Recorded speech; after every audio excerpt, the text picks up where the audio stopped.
¿Qué necesita China y qué necesitan sus aliados? Ahora vamos a ver cuántos son en términos globales, porque hay también un engaño de la prensa occidental. ¿Qué necesita? Y paz necesita, porque la ruta y la franja es un esquema internacional de compra-venta, de comercio, un comercio oriental, podríamos decir, busca en sus raíces y venden cosas y compran cosas, y de inversión productiva y de inversión relacionada con la inversión energética, que es clave para este desarrollo. En medio del bombardeo no se puede comerciar, es decir, de hecho, la iniciativa de la franja y la ruta que lleva adelante China y que tiene cuando vemos la lista de adherentes nos sorprendemos, porque hay un montón que dicen ser amigos de Estados Unidos, pero le firman a China la franja y la ruta porque les conviene.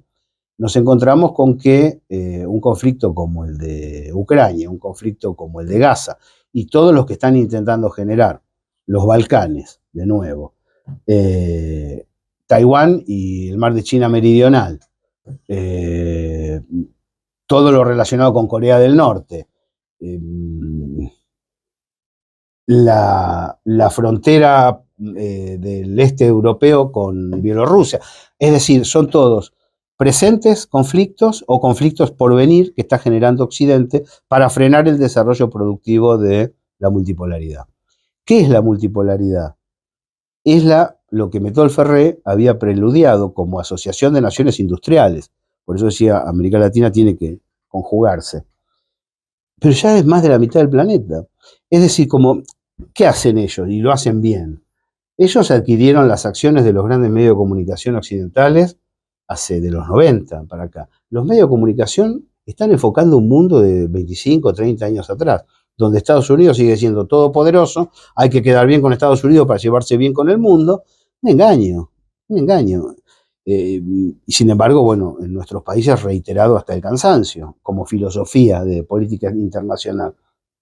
Y casi la mitad, un poco más de la mitad del planeta, adscribe a la multipolaridad. A través de los BRICS, a través de la OPEP, a través de la Unión Económica Eurasiática, a través del ASEAN, con excepciones, y a través de la Organización de Cooperación de Shanghái. Cuando nosotros contabilizamos la cantidad de seres humanos que viven en esos territorios, nos encontramos con que estamos ante una zona decisiva de la humanidad. Y el espacio de control directo de Occidente se va angostando notablemente. Esto se observa en Asia, esto se observa en América Latina. En Asia, las naciones del ASEAN, si nosotros las revisamos de 10 años a esta parte, arrancaron este proceso como operadores de Estados Unidos, prácticamente eran eso. Hoy, a través del comercio y de las inversiones, han resuelto que no está mal vincularse con Eurasia. Y algo parecido pasa en África. Algo muy parecido está pasando en África, donde el vínculo con Francia, el vínculo con Gran Bretaña, es perjudicial, es extracción de materias primas valiosas y nada para los pueblos. Esto lo explican bien los africanos, viene China y dice, ¿qué necesitan? ¿Carreteras? Hacemos carreteras, no hay problema. Nos pagan cuando pueden, porque tenemos laxo el crédito. Es decir, son situaciones muy claras para observar. Y sin embargo, debido a la bruma que imponen los medios de comunicación occidentales y lo que uno puede llamar las bombas de racimo, que son las redes, que tiran el mismo concepto, pero disparado en miles de instancias, terminan convenciendo a la gente que esto es al revés. En realidad, el poder es el mismo poder de 30 años atrás. Y la vida ha cambiado. La crisis financiera. Primero, el efecto tequila en el último tramo del siglo anterior.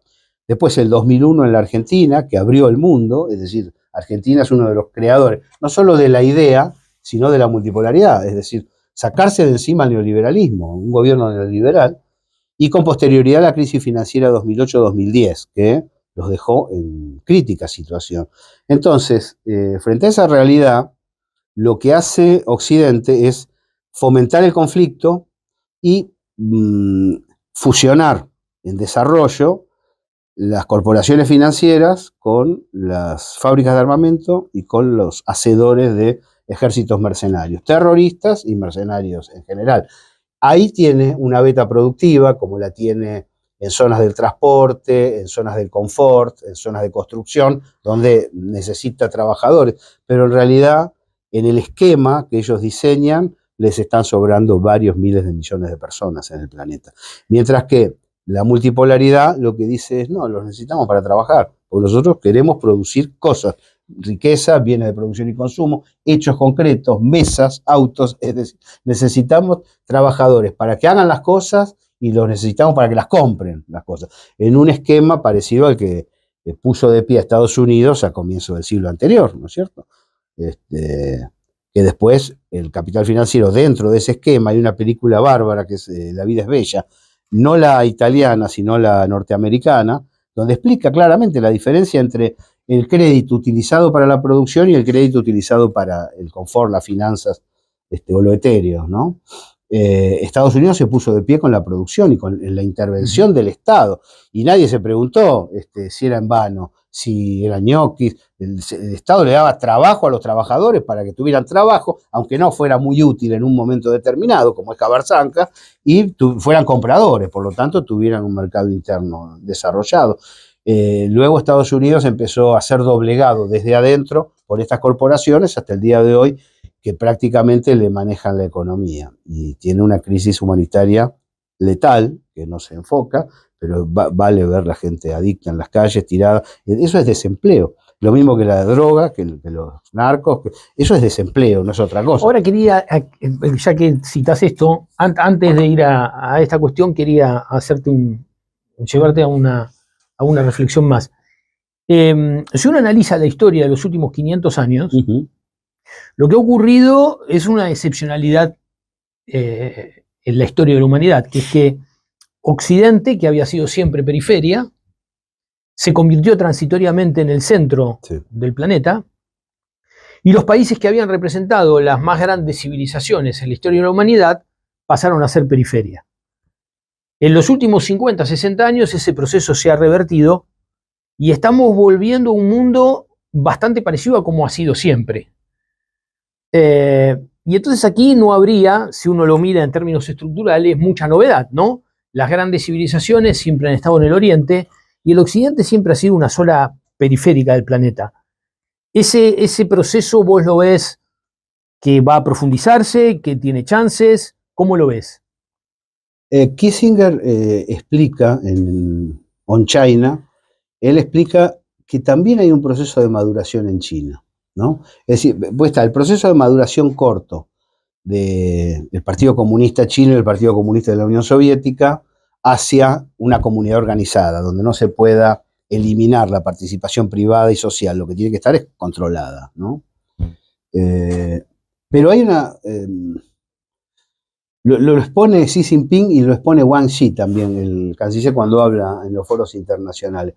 Ellos dicen, somos una civilización, lo cual en principio choquea porque es un volumen muy grande.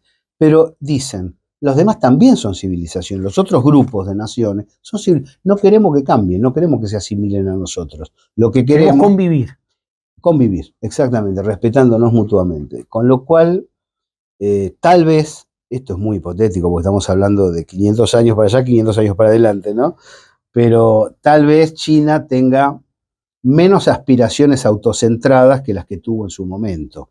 En el momento en el cual todavía no habían aparecido en el horizonte los británicos con sus propuestas, China se consideraba el único país del mundo. Era el mundo, ¿no? Yo creo que eso no es ahora, que comprenden el diálogo y el respeto a las otras culturas, comunidades y civilizaciones. Y esto puede llevar a que el espacio multipolar sea muy equilibrado. De hecho, nosotros trabajamos fuerte con geógrafos, con economistas. No parece haber en China, como potencia mundial, un afán de extracción de plusvalía, como sí en el mundo occidental a través del bloque anglosajón, básicamente. Por eso China lo que está proponiendo a sus asociados es crédito blando, que es lo que la hizo zanjar la crisis financiera con gran capacidad de aglutinamiento. Esto también tiene que ver.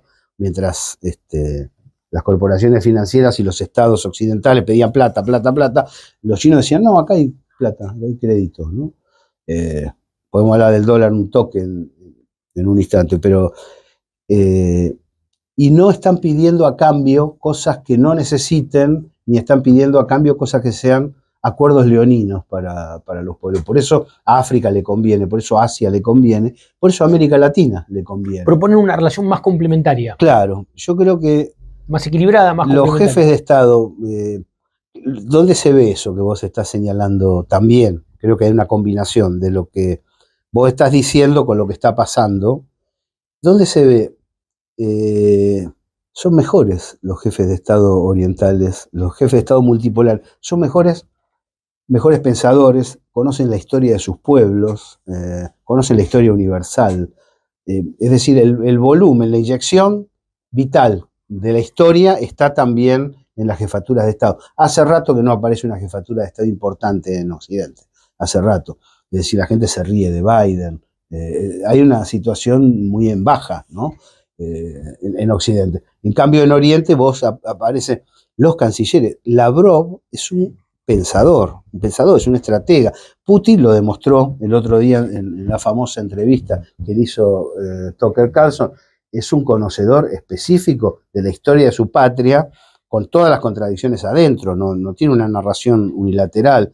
Y así siguiendo, ¿no? Cuando nos encontramos, ni hablar los iraníes, Irán es casi todo lo contrario de lo que se dice, ¿no? Sí, casi todo lo contrario de lo que se dice. Hay que ver las pibas yendo a estudiar en las universidades con vaqueros. Digo, hay una propaganda que es propia de las monarquías aliadas de Estados Unidos, que son completamente distintas. Me parece que a la pregunta, sin esquivarla, al contrario, yendo hacia la pregunta con este rodeo, el éxito de la multipolaridad a futuro radica en aceptar eso, porque si no va a haber lío. India, vos no lo podés disciplinar desde China y decirle hagan esto, y los demás tampoco. Rusia no va a poder disciplinar a otros y decirle eso así. Se van a rebelar porque son ya, el resto de las naciones multipolares, además de las líderes, son fuertes. Tienen un PBI creciente, son industriales. Cuando uno agarra, inclusive naciones que no tienen, Kirguistán, o vos agarrás las cercanas a Rusia, te das cuenta que en los últimos 5 años cambiaron su estructura de PBI. Es decir, han dejado de ser agrícola-ganadero para ser industriales. Se va complementando, no dejan de producir productos agrícolas por la zona en la que están, pero tienen una deriva hacia lo industrial que la fortalece. Bueno, esos estados van a estar con Rusia, porque son aliados de Rusia, porque les conviene. Ahora, si Rusia les propone algo que no les conviene, va a haber lío. Por eso digo que el desarrollo de una eventual victoria de la multipolaridad en términos estratégicos debería generar un mundo más equilibrado. No justo, más equilibrado. Y después los pueblos van a tener que seguir dando batallas para que puertas adentro sea más justo, porque nadie te va a regalar un aumento de sueldo, ni aquí ni dentro de 100 años.